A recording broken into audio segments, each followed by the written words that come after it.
Bom dia, meninos e meninas. Hoje nós vamos começar o trabalho com a terceira geração modernista e vamos estudar Guimarães Rosa. Então, eu vou compartilhar minha tela aqui com vocês para que a gente possa fazer esse estudo, tá? Então, só um minutinho. Pronto, não é? Então, para que a gente possa começar esse estudo sobre Guimarães Rosa, a gente precisa ver o que é a terceira geração, lembrar quando ela aconteceu e o que foi essa terceira geração. Essa geração modernista, essa última geração modernista, é chamada também de geração de 45. Alguns consideram que essa geração iria até os dias de hoje, né? Mas, de modo geral, considera-se que ela vai até a década de 70, a década de 80, né? Início da década de 80. E depois dessa época haveria o pós-modernismo, que é o que nós chamamos de literatura contemporânea. Seja lá como for, o auge dessa geração, ela acontece justamente na década de 50, né? Então, vamos lembrar as posturas dessa geração, como é que ela é. Então, a primeira geração, ela se preocupou muito mais com a forma, lembre-se disso, né? Então, há toda uma busca de uma linguagem mais brasileira, uma incorporação do coloquial, né? Um jeito novo de dizer o século XX, daí incorporação de formas, com o verso livre, com o verso branco. A segunda geração vai presenciar o mundo doente, né? Lembra que ela acontece justamente na época da Segunda Guerra Mundial e ela vai abordar justamente esses pontos, né? A Segunda Guerra, as grandes ditaduras, né? Enfim, tá certo? Então a gente já falou a respeito disso. Então a primeira geração busca uma mudança de forma, a segunda geração busca uma postura de conteúdo. A terceira junta as duas coisas. Só que não é simplesmente uma síntese das gerações anteriores. Vejam bem, quando se fala de linguagem da terceira geração, a primeira coisa que a gente precisa entender é que o que está acontecendo é o que se chama de pesquisa estética. Ou seja, existe uma renovação da língua, né? Em Guimarães Rosa, por exemplo, essa renovação linguística ela se dá do ponto de vista da sintaxe, desculpa, do ponto de vista da morfologia, muito mais do que da sintaxe. É o Guimarães Rosa que vai criar neologismos, por exemplo. Por exemplo, o sufixozinho em português, né? Entre outras coisas, o diminutivo ele não indica apenas coisas pequenas, né? Ele indica também intensidade. Então, a palavra sozinho, por exemplo, ela significava muito só. Acontece que, com o tempo, essa palavra perdeu esse significado. Então, sozinho e só passaram a ser sinônimos. O que faz o Guimarães Rosa em Grande Sertão Veredas? Ele escreve sozinhozinho. Ou seja, ele ressignifica a palavra, ele reconstrói a palavra. Ele acrescenta aí o sufixo, né? Dando a esse sufixo o sentido que esse sufixo tem em sua origem. Então, em parte, isso é a criação de neologismos. Em outras partes, né, tem a ver com a ressignificação das palavras, com a mistura de línguas. No nada, por exemplo, é o no mais o nada, ou seja, a total ausência. Né? É o primeiro termo da obra Grande Sertão Veredas. Então, o fato é, a linguagem em Guimarães Rosa vai adquirir um sentido novo, né? Não só em Guimarães, na Clarice Lispector também. E por quê? Porque a língua ultrapassa as barreiras do idioma. Né? O português de Guimarães Rosa, e muitas vezes o português da Clarice Lispector, não é o nosso, mas é um português que se reconstrói a partir de termos arcaicos, né? A partir da mistura de idiomas. Então, o fato é, existe uma mistura, certo? E aí eu coloquei esse exemplo para vocês entenderem um pouquinho mais. Sertão, em Graciliano Ramos, por exemplo, é espaço regional. Então, é lugar de pobreza, né? Lugar de nomadismo, tá certo? Lugar de seca, de miséria, né? Esse é o sertão de Graciliano Ramos. Em Guimarães Rosa, esse sertão é atomizado. Ele vira sertão, que é espaço de ser muito. Isso explica por que em Grande Sertão Veredas, Guimarães Rosa diz que o sertão está em toda parte. Ou ele diz que o sertão vige dentro da gente. O sertão em Guimarães deixa de ser um espaço regional para ser um espaço universal, espaço de aprendizagem, espaço de ser muito. Então, isso tem a ver com a reconstrução da palavra, mas isso também tem a ver com a atomização da própria palavra. Tá? Na Clarice, por exemplo, e eu coloquei esse exemplo para vocês terem uma visão panorâmica primeiro, essa reconstrução se dá do ponto de vista da sintaxe, na maioria das vezes, tá? Olha só, a vida se-me-é. A vida se-me-é e eu adoro. Isso aqui aparece no final do romance A Paixão Segundo GH, da Clarice Lispector. Repare nessa construção aqui, a vida se-me-é. Vocês já aprenderam em gramática que quando nós temos verbo de ligação mais se, este se que aqui está é índice de indeterminação do sujeito. Agora, veja essa construção que curiosa. Eu tenho o verbo de ligação, eu tenho o índice de indeterminação do sujeito, e olha que coisa, eu tenho o sujeito simples. Ou seja, como é que eu posso ter um índice de indeterminação do sujeito e, simultaneamente, ter um sujeito simples? Então, é uma construção que, sintaticamente, não existe, certo? Mas é criada pela Clarice Lispector. Ao dizer a vida se-me-é, dentro do contexto de A Paixão Segundo GH, significa que eu me transformo na vida e a vida em mim. Né? Há uma fusão da personagem de uma forma assim mais ampla, né, com o mundo que a segue, com o mundo que a cerca. E aí ela usou essa construção para sintetizar isso, tá? Então, para vocês terem uma ideia do que é essa pesquisa estética, a cada autor que vocês estudarão nessa geração, isso aqui vai aparecer, tá?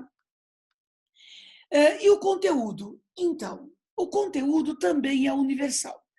Na Clarice e no Guimarães, que são os principais autores dessa geração, né, esse conteúdo universal tem a ver com a espiritualidade, que é o que vocês vão perceber hoje, tá?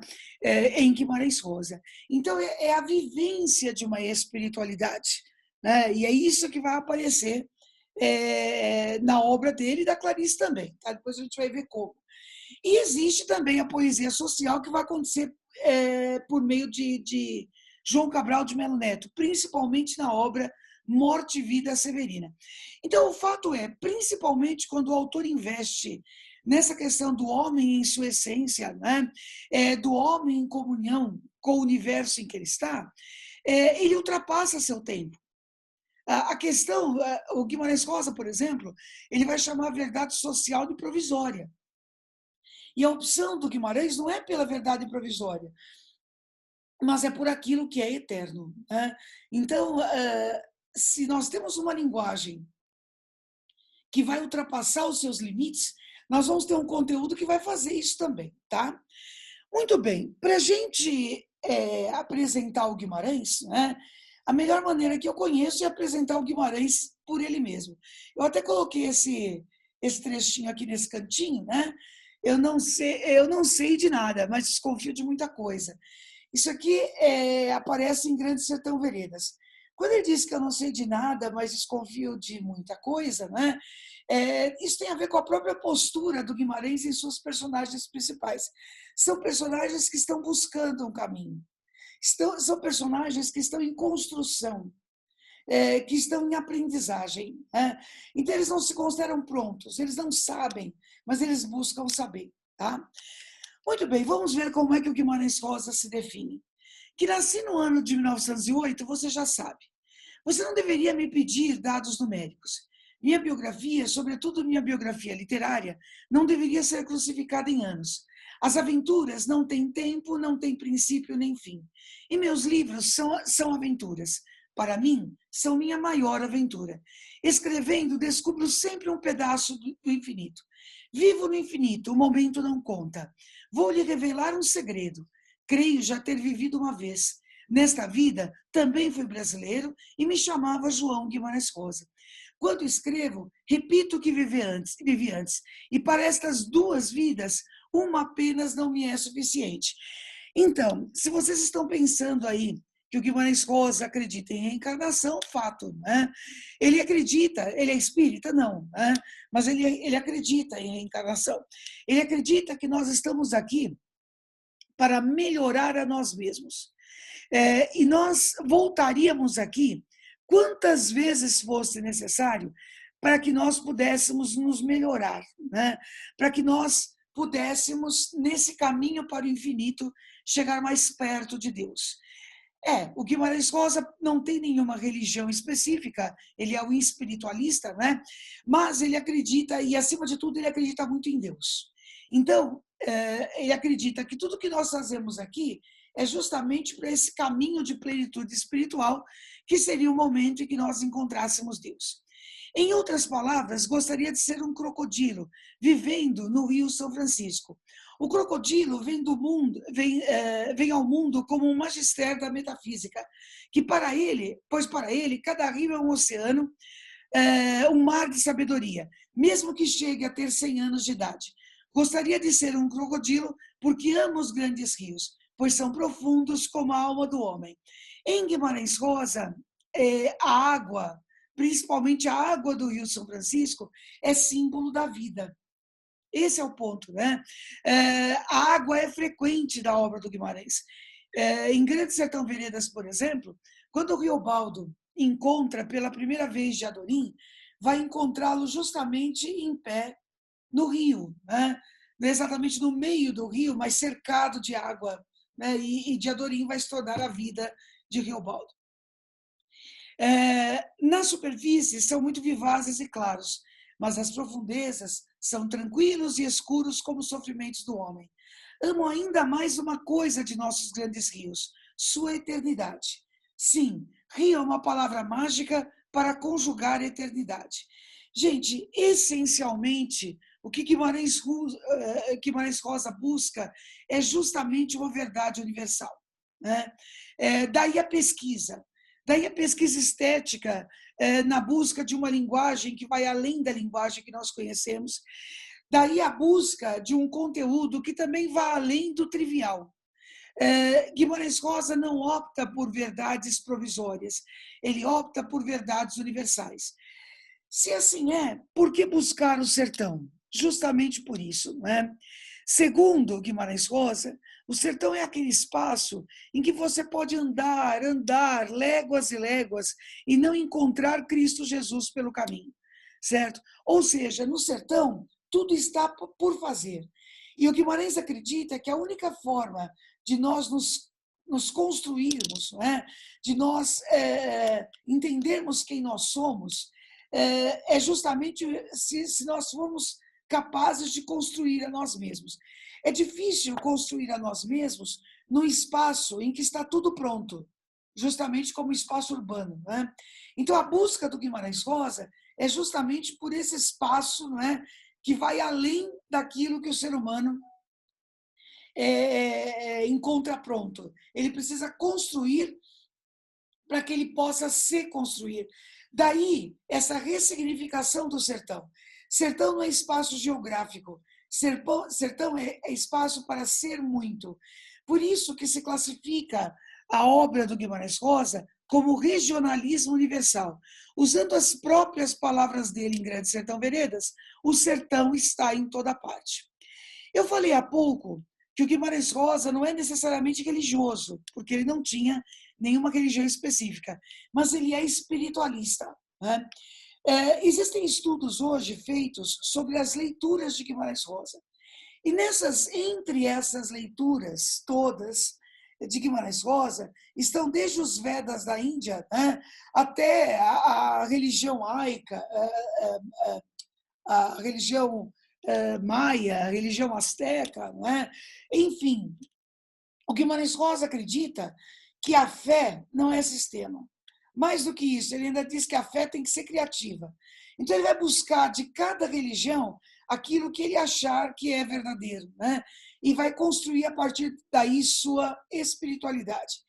Espiritualidade esta que rege o homem em sua travessia. Na cabeça de Guimarães Rosa, a chegada não importa, né? Se a gente vai chegar ou não, não importa, mesmo porque a gente nunca chega.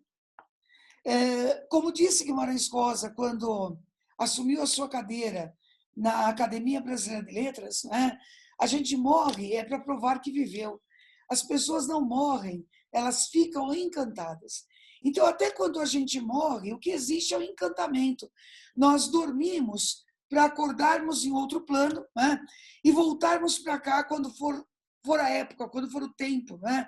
Quando for o momento justamente de nós continuarmos a nossa construção. Então, nesse aspecto, gente, a travessia, a caminhada que se faz, vale muito mais do que aquilo que se consegue.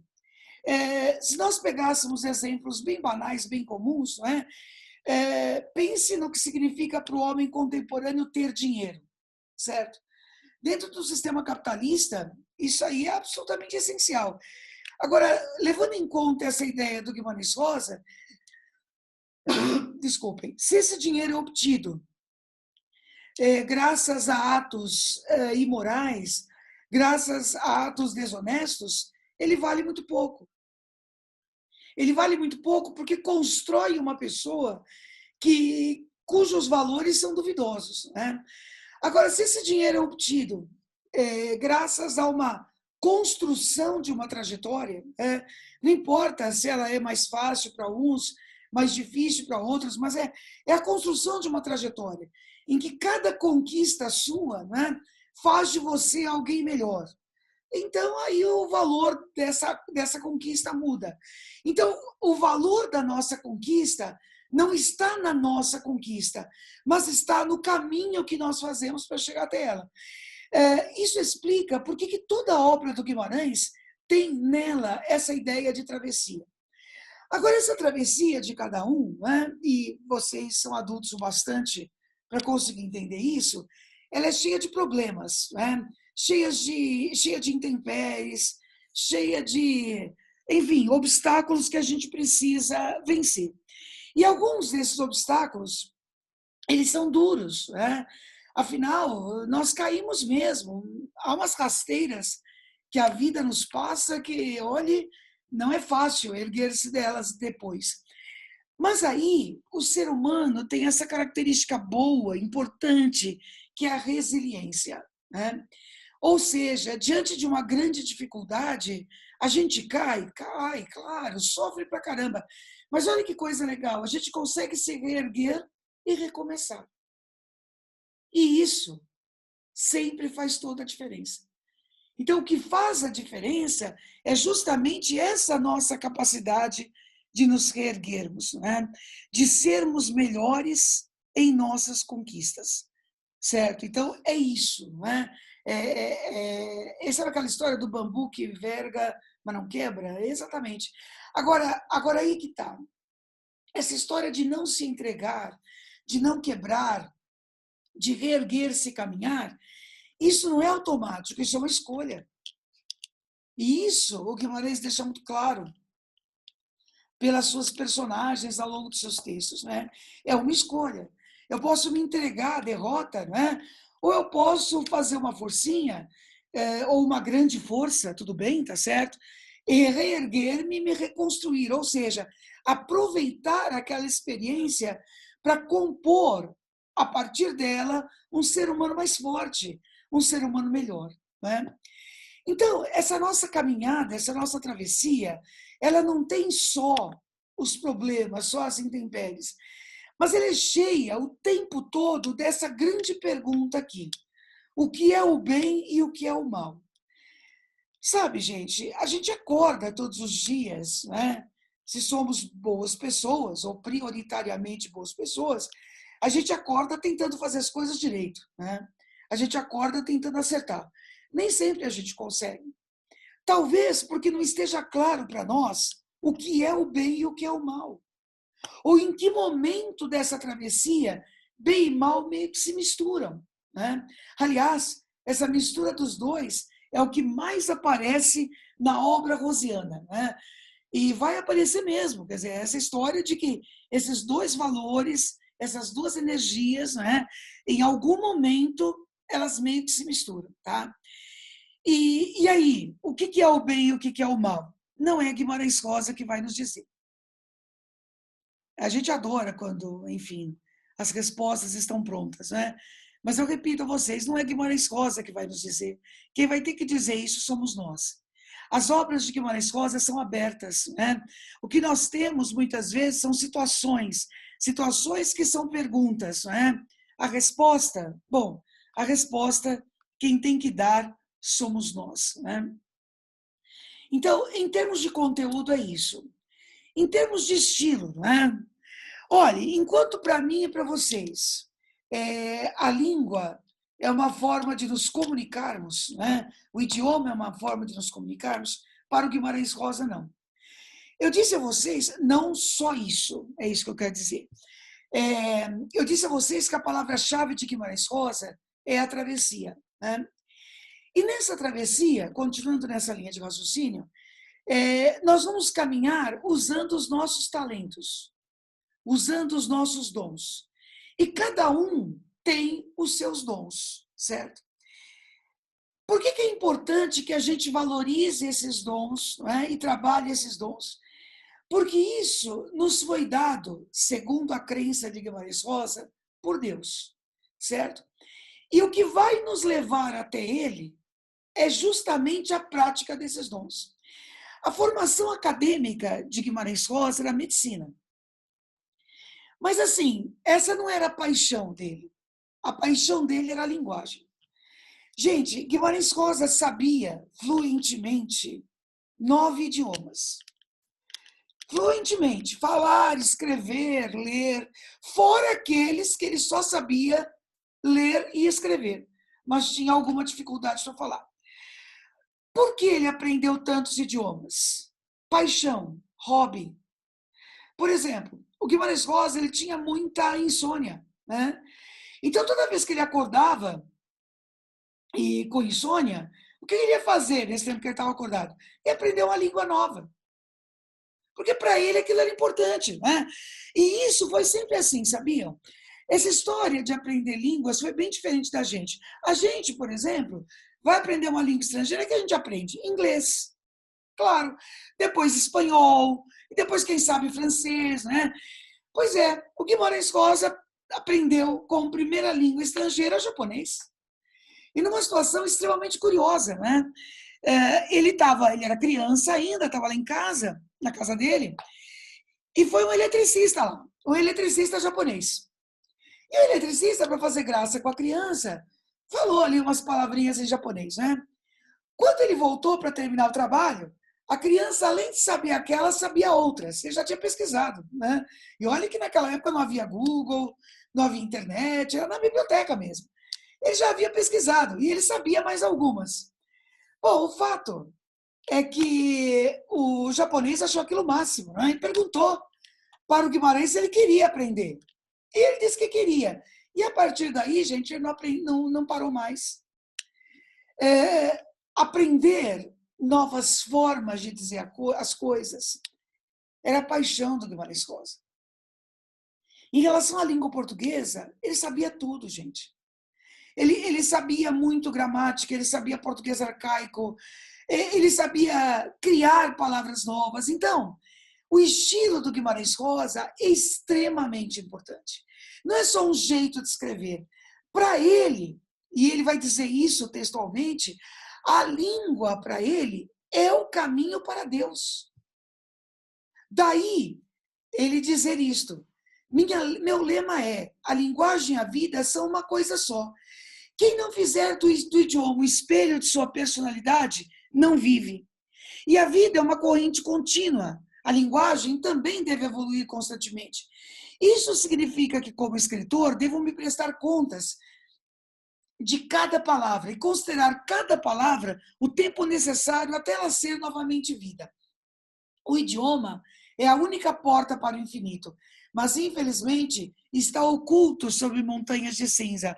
No outro momento, ele diz assim que a língua é linda, né? O problema é a gramática que está cheia de mofo. Então, por isso que se fala, o Guimarães não gostava muito que as pessoas falassem isso, mas o fato é a língua de Guimarães Rosa, que não é nossa. Né? Por isso que o maior estranhamento que nós temos quando iniciamos uma leitura desse escritor é justamente com a linguagem. A linguagem dele é especial. Ela é uma linguagem que cria, né? Ou que recria a sua travessia. Nos enredos, nós temos a opção pelo mito. A verdade que para Guimarães Rosa não é provisória. A verdade histórica é provisória. A verdade social é provisória. O que é verdade hoje não vai ser amanhã. Mas os mitos são rituais de iniciação, né? As pessoas gostam de ouvir histórias. E é justamente por meio das histórias que ele faz questão de escrever com E, para reforçar essa ideia da ficção, né? Essa ideia do mito, é que vai ser importante dentro dos enredos rosianos. A história não quer ser história. A história conta a história. A história quer ser parecida com a anedota. Então, os enredos de Guimarães Rosa, gente, são grandes histórias. Histórias que ultrapassam o seu espaço, que ultrapassam o seu tempo e que mexem com a gente hoje e vão mexer com a gente sempre, né? Já que, usando de novo as palavras desse grande escritor, a opção dele é pelo eterno, né? Então, vamos ver como é que ele faz isso, tá certo? A ideia, gente, é nós fazermos aqui 3 incursões, né? Nós vamos falar um pouco, vamos falar de Grande Sertão Veredas. Esse é o grande romance de Guimarães Rosa, né? Aliás, o romance de Guimarães Rosa. Guimarães Rosa escreveu contos, certo? O único romance foi esse, mas é a sua maior obra, né? É uma obra muito longa, mas eu vou colocar aqui para vocês a história central, né? O enredo mais importante. Mas é sempre bom lembrar que ele é entremeado de histórias paralelas. Vamos dar uma retomada em Campo Geral, as linhas gerais de Campo Geral, e vamos falar um pouquinho de Sagarana, tá certo? Por que essas escolhas? Porque essas são as obras de Guimarães que mais caem nos exames, né? E é justamente por isso que nós vamos caminhar por essas veredas, tá? Grande Sertão Veredas é um romance em primeira pessoa. Quem vai contar essa história é Riobaldo. E ele conta um viajante que está passando ali, enfim, na hora em que essa história vai ser contada. Ele se dirige o tempo todo a um senhor. Esse senhor pode ser um transeunte qualquer, mas pode ser a gente, o que é bem mais provável. Guimarães Rosa conversa conosco, certo? E por quê? Porque ele quer que o leitor responda à dúvida que essa personagem tem. Então, o Riobaldo se dirige a nós, né? O que ele está contando essa história para o Senhor, porque ele quer saber se, em dado momento da vida, ele fez ou não fez um pacto com o demônio. O clímax dessa obra é justamente a cena do pacto. Lembra a história do bem e mal? Então, a questão é se ele fez ou não fez. E é isso que ele quer saber de nós. Os nomes em Guimarães Rosa sempre são muito expressivos, né? Riobaldo significa rio vazio. É o que o Riobaldo é no começo dessa narrativa. Veja, ele já é um homem adulto hoje, certo? Aliás, um homem que está mais perto de morrer do que de viver, já é mais velho. Mas ele vai contar lá desde o começo. Então, quando jovem, ele era um rio vazio. No começo dessa história, Riobaldo é um professor, né? Um professor desempregado. Aí o Joca Ramiro, na época, ele era o chefe de um grande bando, de um bando de jagunços. E ele não queria que os seus jagunços fossem ignorantes. Então, ele vai contratar o Riobaldo para ser o professor dos seus jagunços, dos seus homens, né?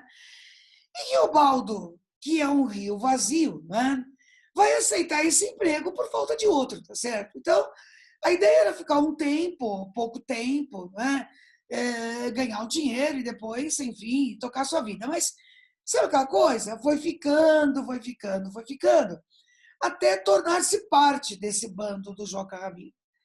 Só que o motivo dele ficar não é só o fato de que era esse o emprego que tinha aparecido. O maior motivo chamava-se Reinaldo, né? Esse Reinaldo era filho de Joca Ramiro. A mãe de Reinaldo tinha morrido, né?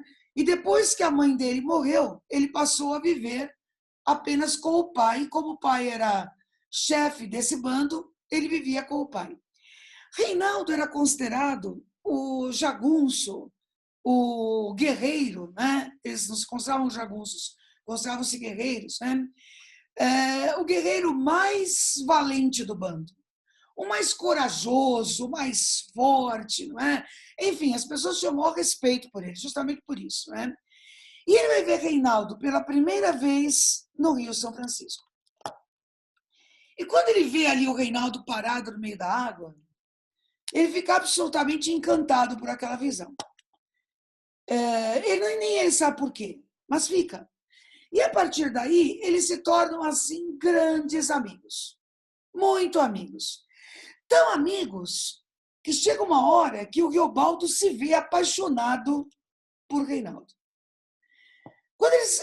veja, vamos entender uma coisa. O Riobaldo não era gay, gente. Não era. Pelo menos não na cabeça dele, tá certo? Até aquele momento, ele só tinha se relacionado com mulheres. Ele jamais na vida tinha se atraído por um homem, né? E ele se via, de repente, atraído por um homem. Ele não contava isso nem para o espelho, né? Ele não admitia isso de maneira alguma. A forma, veja, jamais falou sobre isso com o Reinaldo, de jeito nenhum. A forma que ele tinha de satisfazer de alguma forma esse amor é quando ele sonhava com ele. Só que ele sonhava com a personagem sem rosto, que era um jeito que ele tinha de não admitir. Na verdade, é bem isso, né? De não admitir que estava apaixonado pelo amigo. O amigo também tem algum sentimento especial por ele.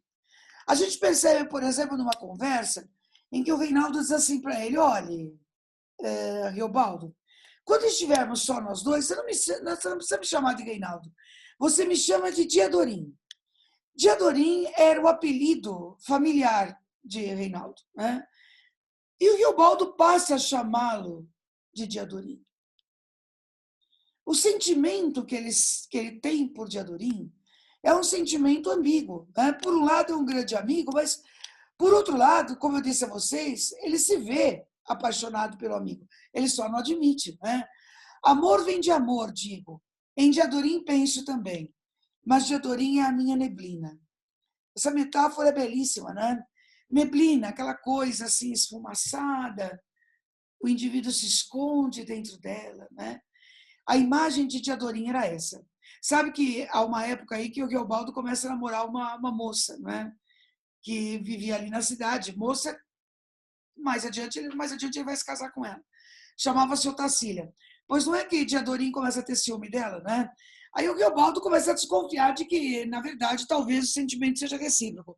Mas assim, até pode ser, mas um não fala com o outro não fala com um, sabe? Ninguém admite isso. E o Riobaldo vai levando essa situação. Ele achava Diadorim diferente, né? Porque, veja bem, o Diadorim, ele tinha hábitos estranhos. Tomava banho todos os dias, por exemplo, antes de todo mundo acordar. Ele ia para o Rio e tomava banho. Final da tarde, depois que todo mundo já tinha feito sua caminhada, tinha feito suas obrigações, em vez de ele se reunir lá com os homens e ficar jogando conversa fora, falando bobagem, ele preferia afastar-se. Então ele ia lá para a beira, normalmente ele gostava de lugares que dessem uma visão ampla, né? Beira de montanha, abismo, enfim, né? Lugar em que ele pudesse ficar afastado dos outros sozinho. E muitas vezes esse Riobaldo ia até lá, né? E eles ficavam conversando. Mas os assuntos eram estranhos para a maioria dos jagunços. Eles falavam sobre o céu, sobre as estrelas, sobre a natureza, né? Sobre coisas acerca deles, enfim. Riobaldo se encantava por Diadorim. As coisas iam assim até que acontece uma tragédia. Joca Ramiro é assassinado. Joca Ramiro, como chefe de um bando de cangaceiros, jagunços, né? Ele tinha lá seus inimigos. E o maior inimigo era Hermógenes. Hermes é o deus grego que conduz as pessoas ao inferno. Gene é o mesmo gene de genética, não é? Significa origem, nascimento. Hermógenes é o nascido do inferno. Todo mundo achava que Hermógenes tinha feito um pacto com o diabo.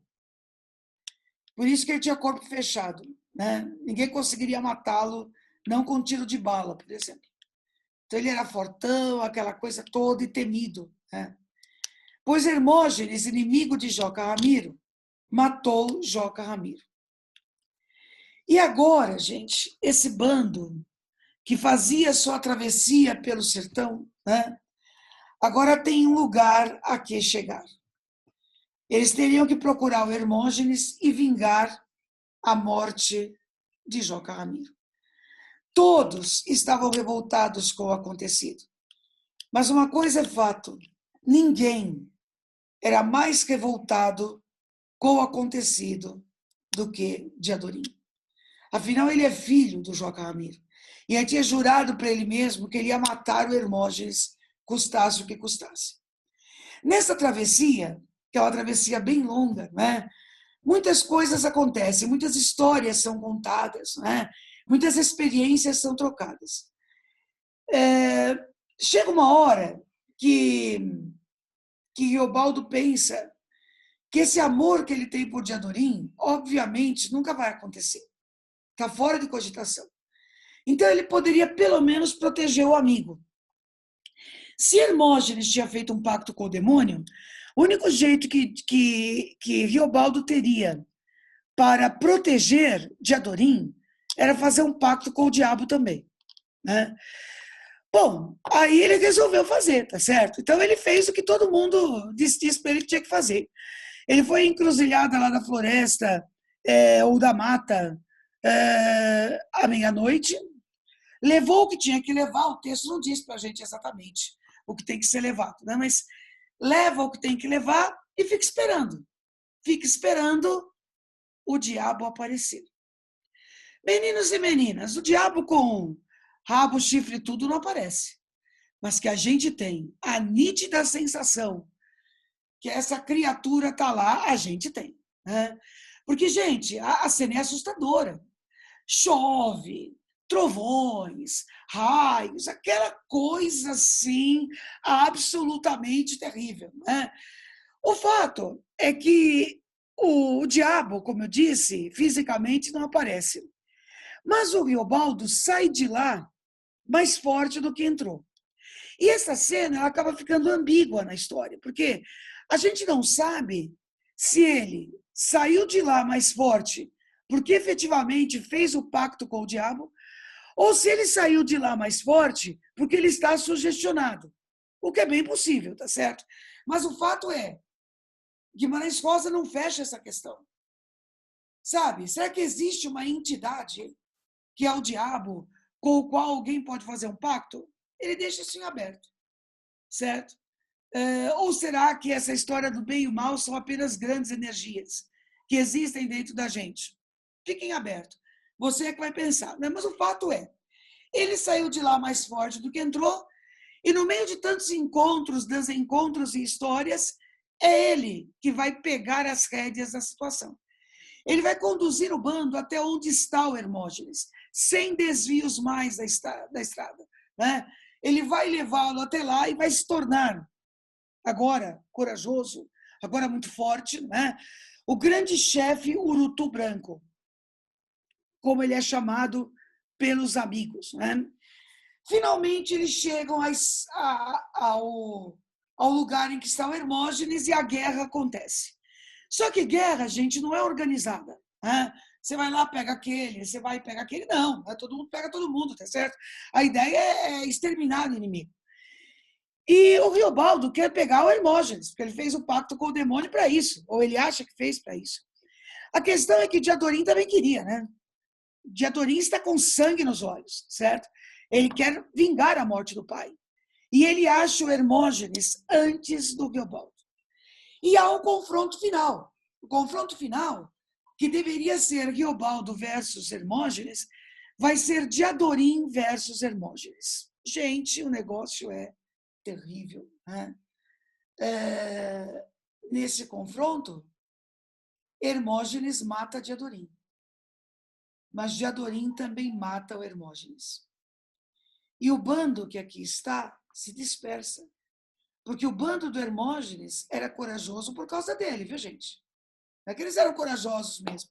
Agora que o líder morreu, eles pegam a estrada, né? O Riobaldo fica absolutamente desesperado, porque, gente, se ele fez o pacto, ele fez para proteger o amigo, né? Não era para ser assim. Todo mundo, como eu disse a vocês no bando, respeitava Diadorim. E não é porque ele era filho do Joca Ramiro, é porque ele era o guerreiro mais valente do bando, tá certo? Então, eles decidem fazer um enterro especial para Diadorim. Mandam chamar uma mulher na cidade que preparava, estava acostumada a fazer isso. Ela prepara o corpo de Diadorim para ser enterrado. Diadorim é levado para uma sala, ela tira toda a roupa de Diadorim, limpa, né?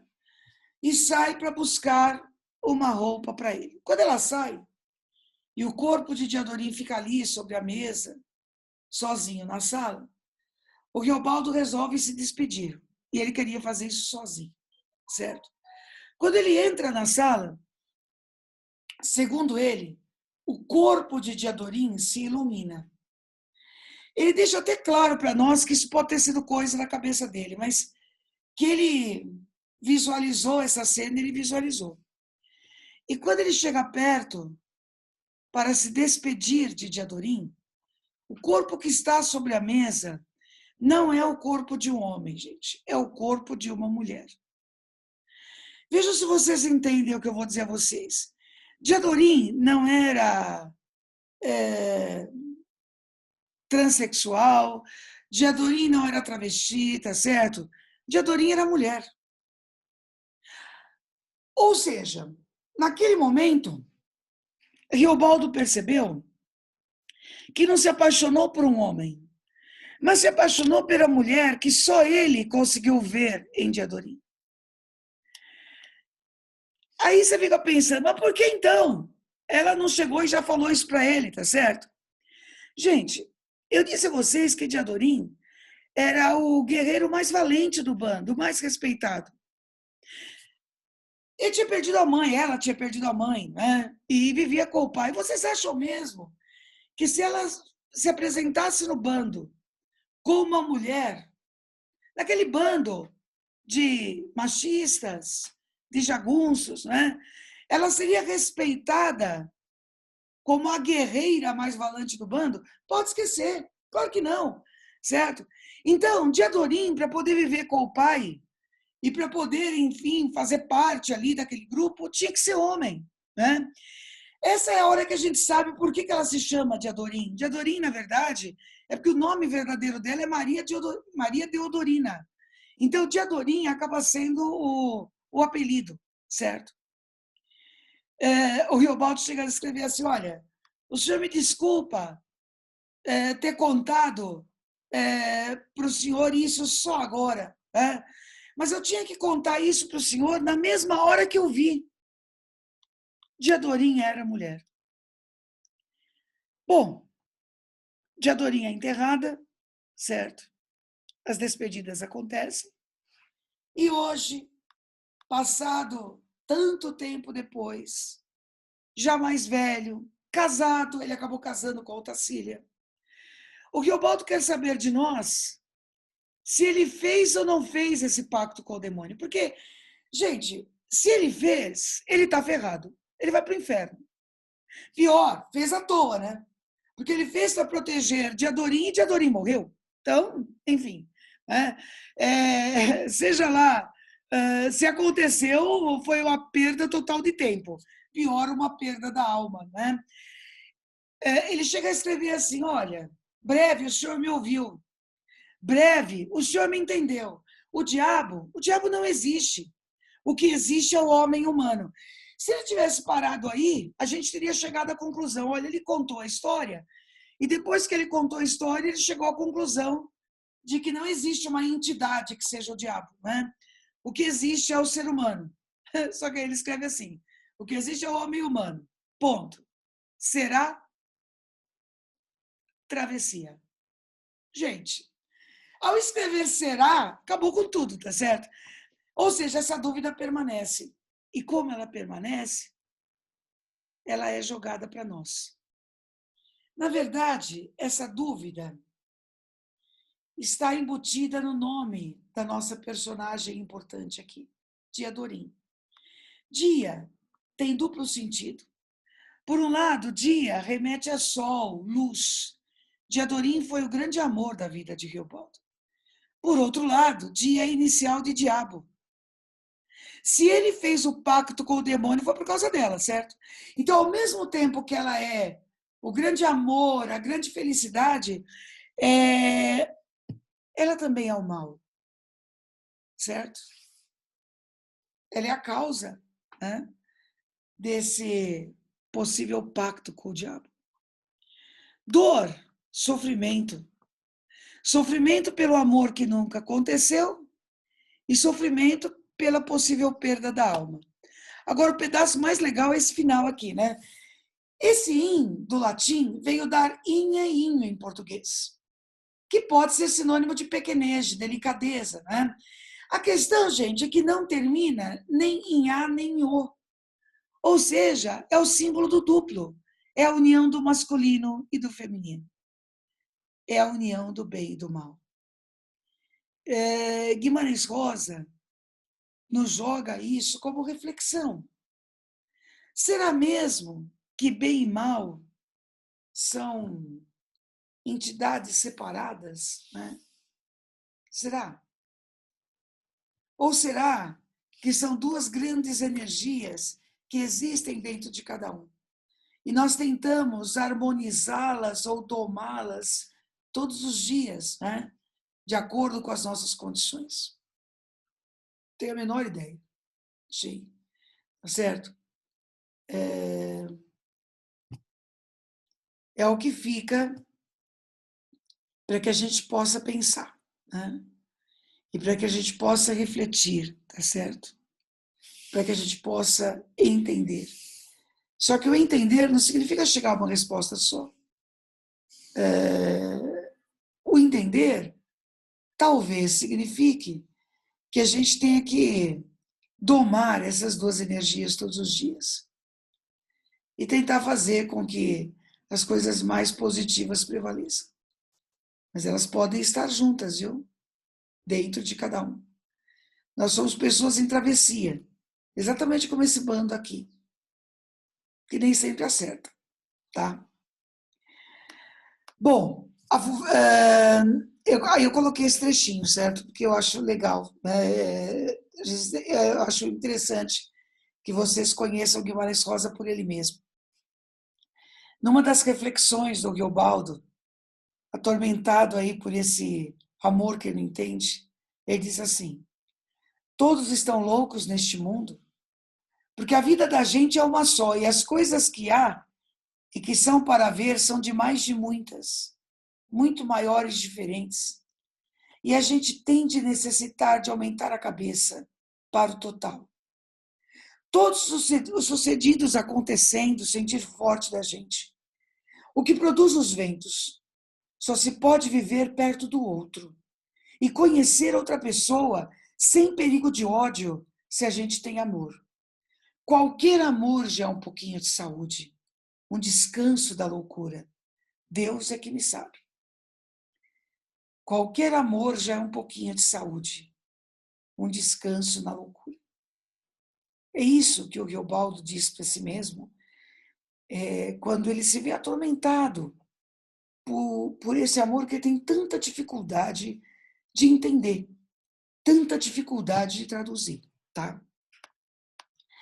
Bom, a FUVEST deste ano vai cobrar a leitura de Campo Geral, que é uma obra que, enfim, estudamos à parte por conta de ser o livro da FUVEST, mas vamos considerar uma lembradinha, né, dos pontos centrais de Campo Geral.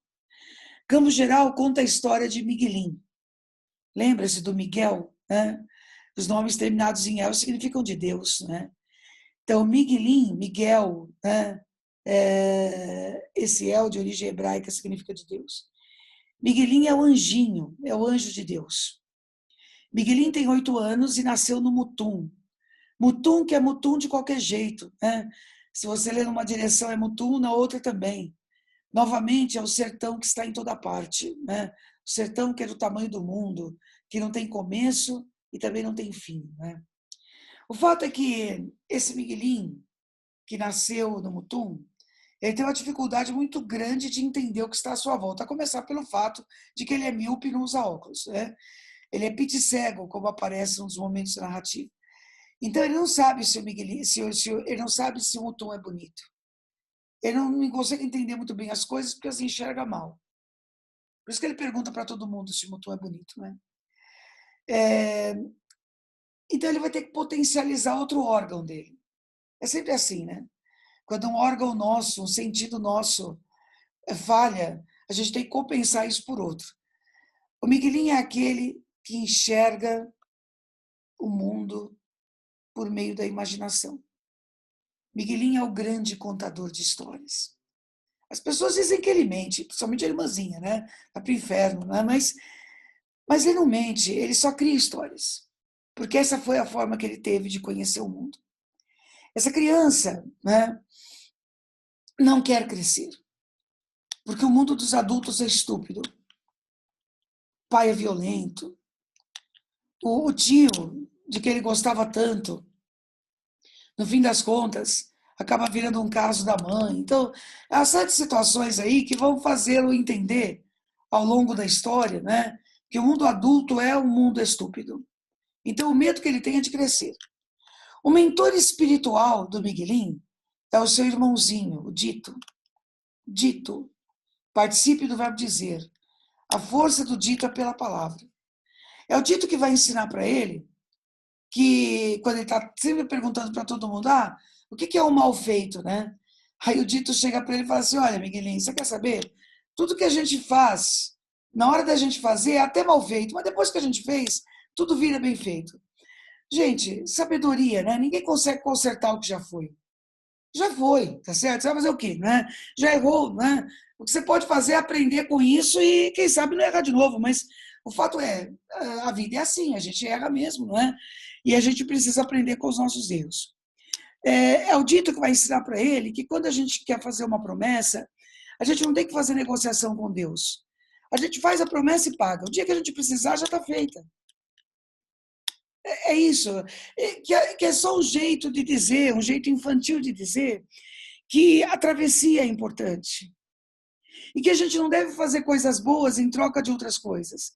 A gente faz porque acredita que aquilo seja positivo e que aquilo por algum motivo é importante para a gente, certo? Então, só que o grande problema é que ele vai perder o dito, né? O dito vai, lembra? O dito vai pegar tétano, né? E vai morrer. E é a morte do dito que vai fazer o Miguelin crescer. Porque a gente não cresce porque as coisas que a gente deseja caem no nosso colo. A gente cresce porque perde, porque sofre, porque existe no texto, como o próprio texto diz, os tempos de doer. E a gente enfrenta esses tempos de doer. A morte do dito vai ser terrível para o Miguelinho, absolutamente terrível. Todo mundo sente. Claro, o pai, a mãe. Mas eu estou para dizer a vocês que ninguém sente mais do que o Miguelinho. A união desses dois irmãos era muito grande, né? O pai do Miguelin, que era um homem violento, só se torna um homem mais violento ainda com a morte do filho. Se ele antes batia no menino, agora ele bate mais, né? E vai chegar uma hora que o Miguelin resolve romper com tudo aquilo. O pai não consegue entender o sofrimento do filho, né? Ele acha que o Miguelin está achando que ele é mais do que os outros, para ele ficar sofrendo enquanto os outros estão trabalhando. O conflito com o pai é fatal. E na hora que acontece, o Miguelinho simplesmente vai para o quartinho dele e quebra todos os brinquedos, rompendo com a infância. A travessia que nós temos aqui é a travessia do menino Miguelinho, que vai aprender a ser adulto graças às perdas que vai ter. Principalmente graças à maior de todas as perdas.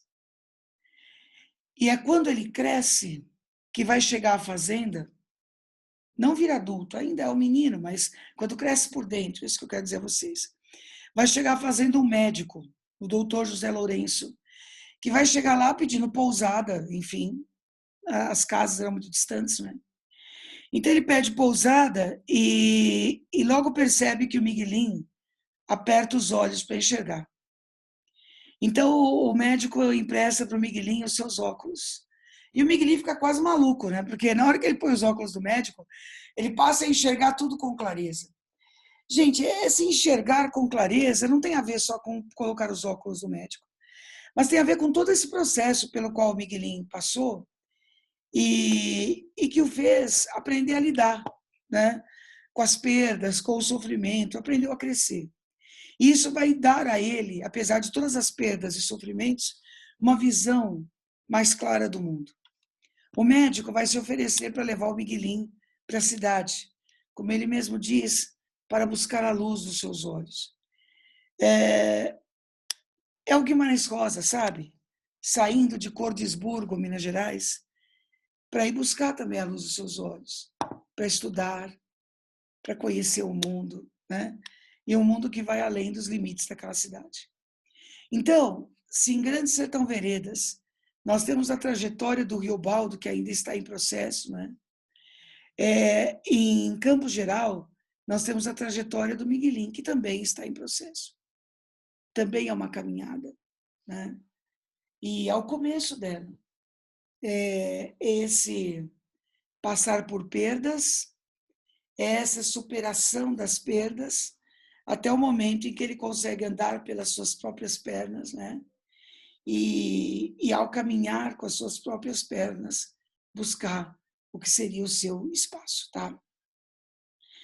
Bom, eu deixei para o fim, né, esse livro do Guimarães Rosa chamado Sagarana. A ideia não é contar todos os contos de Sagarana, mas eu vou contar um deles, né, para que vocês entendam como é que funciona. Sagarana é o primeiro livro criado por Guimarães Rosa.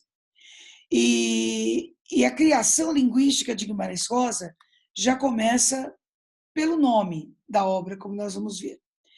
Essa obra tem uma epígrafe, né? Aliás, todos os contos de Guimarães Rosa têm uma epígrafe em Sagarana.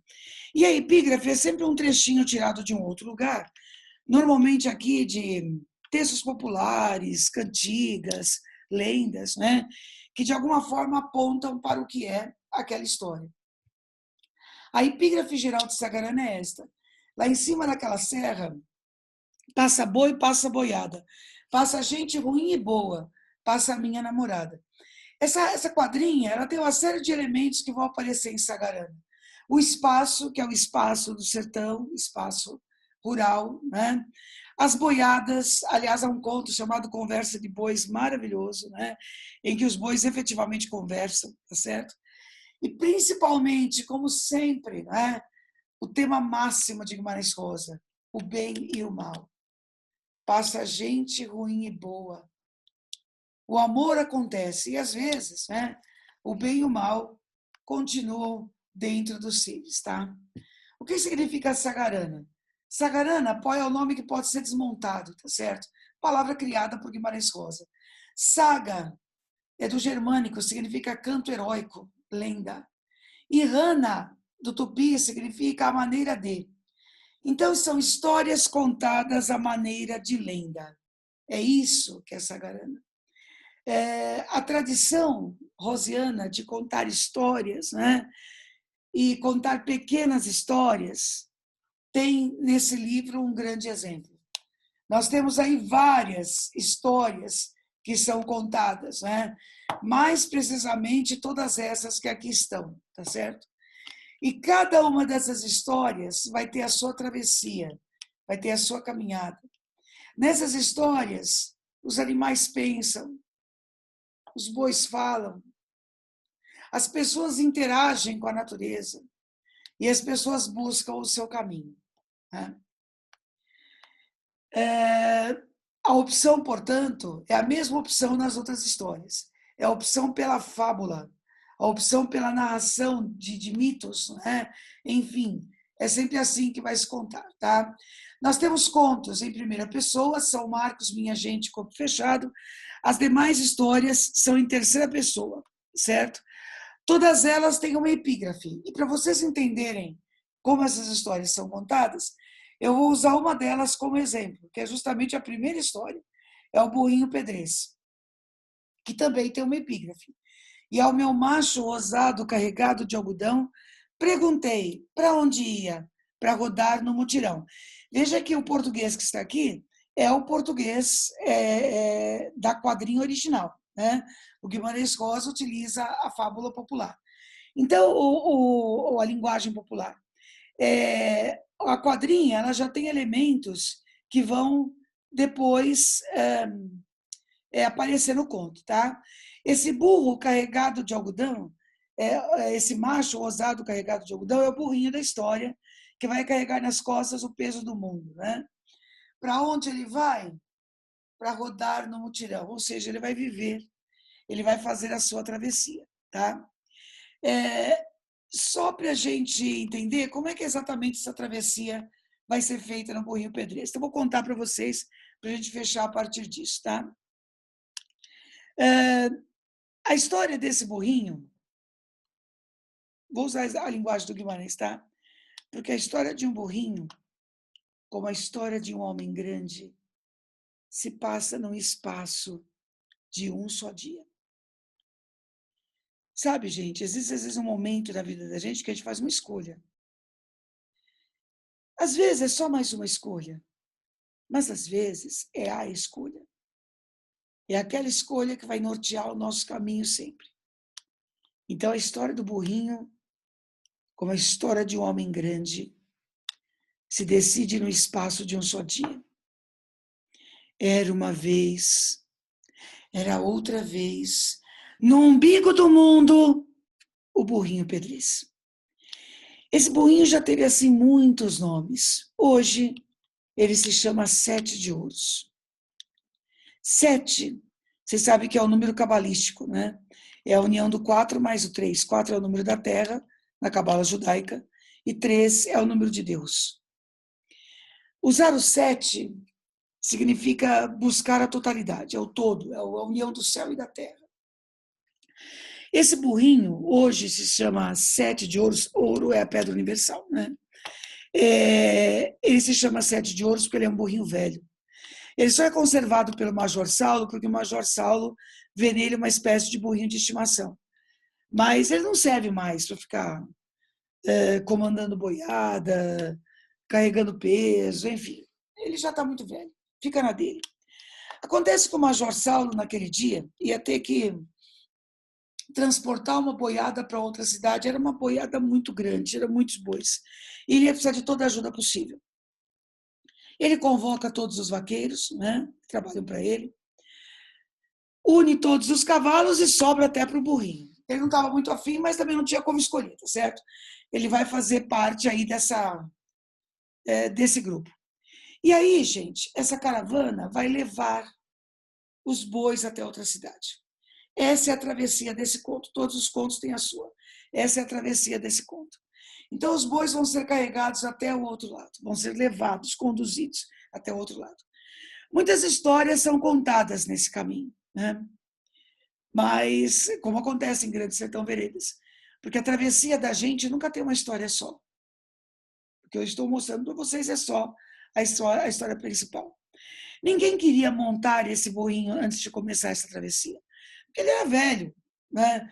Só que vai sobrar para o Francolin, que foi o último que chegou. Então, ele não gostou muito da ideia, né? Mas, enfim, teve que montar ali. Essa boiada vai caminhando até chegar ao Córrego da Fome, que era assim chamado porque era um rio muito estreitinho, pouca água. E eles teriam que atravessar para chegar à cidade. Quando eles chegam até esse riozinho, esse córrego, na verdade, os cavalos param. Porque os homens não sabem, mas os cavalos sabem, que um burro só entra no espaço desses se tiver como sair. Então eles esperam o burrinho chegar. Quando o burrinho chega lá, ele bota uma pata, bota outra e entra na água. Na hora que ele entra, os cavalos vão junto. Ele chega ao outro lado, a boiada é vendida. Alguns vaqueiros bebem demais, resolvem ficar por ali mesmo e voltar no outro dia, guardam os seus cavalos, tá certo? E outros resolvem ir naquele dia mesmo. E aí é a mesma coisa. Cada um pega o seu cavalo e chega por último o Badu. O Badu, ele tá bêbado ao cubo, né? E ele não está nem em condições de dizer se quer ficar ou se quer ir. Então as pessoas resolvem levá-lo. Como ele foi o último que chegou, é ele que vai no burrinho. Então, pega o corpo do Badu, amarram no burrinho, para que o burrinho o conduza até a fazenda. Bom, e aí eles voltam para casa. Só que no meio do caminho começa a chover. Gente, não é a chuvinha, a chuva que Deus manda, tá certo? É um dilúvio, né? E o córrego da fome, que eles deveriam atravessar de volta, a essa altura do campeonato já não é mais um córrego, é um rio caudaloso, aquele encheu de água. Então os cavalos novamente esperam o burrinho vai até o rio, bota uma pata, bota outra e entra. Só que agora, gente, o rio não está mais calmo. Quando o rio está calmo, é fácil atravessar, né? Deixa eu lembrar vocês uma coisinha. Vocês estão lembrados que eu falei para vocês no comecinho que a água é a vida? Então, quando está tudo dando certo, quando está tudo bem, é fácil. O duro é quando as águas estão revoltas como aquelas. Os cavalos jovens, eles são muito atabalhoados. Eles acham que podem brigar com a água. E isso que eles não podem, sabe? A força da água é muito maior do que eles. Então esses cavalos vão acabar morrendo afogados, junto com aqueles que eles estão carregando. Mas o burrinho é sábio bastante para entender que não adianta brigar contra algo que é maior do que ele. Então, gente, se a água joga de um lado, o burrinho vai para aquele lado. Se a água joga do outro, ele vai para o outro. Porque ele respeita algo que é muito mais forte do que ele. Vocês estão achando que ele não está com medo? Ele está. Ele está morrendo de medo. Só que na cabeça dele ele fica pensando assim. Do outro lado, a grama, a água, há um coxo que é cheio de comida e há um cantinho que é só para ele. O que motiva o burrinho a acreditar que ele pode sair de lá é justamente o que ele vai encontrar do outro lado. Exatamente como eu e vocês, que muitas vezes fazemos coisas de que nós não gostamos, ou que nós, se pudéssemos escolher, não faríamos, porque nós somos motivados às conquistas que a gente pode atingir. Pois é esse burrinho morrendo de medo, mas justamente porque está morrendo de medo, ele é muito corajoso. Gente, corajoso não é quem não tem medo. Quem não tem medo é estúpido. Pessoas que não têm medo morrem mais cedo, porque acham que podem enfrentar qualquer coisa sem cuidado. O burrinho não, ele tem medo. Mas apesar de ter medo, ele enfrenta. Enfrenta de tal maneira que ele vai sair da água. E como ele sabe o caminho de casa, ele vai para casa. O cara que estava amarrado nele continua lá. O Francolin, que dessa vez tinha vindo com um cavalo, se solta de um cavalo e segura o rabo do burrinho. E o burrinho leva os dois. Olha o peso do mundo. Porque ele também tem uma missão, sabe? A função dele é essa. E ele vai levar todos até a fazenda. Chegando à fazenda, ele dá um coice, derruba os dois, já fez o que tinha que fazer. E ele podia atravessar aquela fazenda com o nariz bem empinado, se achando, sabe? Porque afinal ninguém queria montá-lo, né? Os cavalos, muito mais jovens, morreram. Só que o burrinho é velho. E ele sabe que essa travessia que ele fez é só mais uma, dentre tantas que ele já fez, e provavelmente entre mais algumas que ele ainda vai ter a chance de fazer. Então ele vai na dele, vai até o seu cantinho, toma a sua água, come a sua comida e fica ali, tranquilo, esperando até que o momento da próxima travessia apareça, né? Até que o momento em que ele tenha uma outra missão a cumprir aconteça. Como eu já disse a vocês, como eu e vocês, né? Que todos os dias temos uma travessia para fazer. Que a gente nem sabe se vai chegar do outro lado. Mas, quando a gente vai amadurecendo, a gente faz menos barulho, comemora menos. Porque a gente sabe que cada caminhada é só mais uma caminhada. Meninos e meninas, é isso. Façam os exercícios, né? Na próxima aula, nós corrigimos e tiramos as dúvidas, se vocês assim desejarem, tá? Um grande beijo a todos vocês e até a próxima aula. Tchau.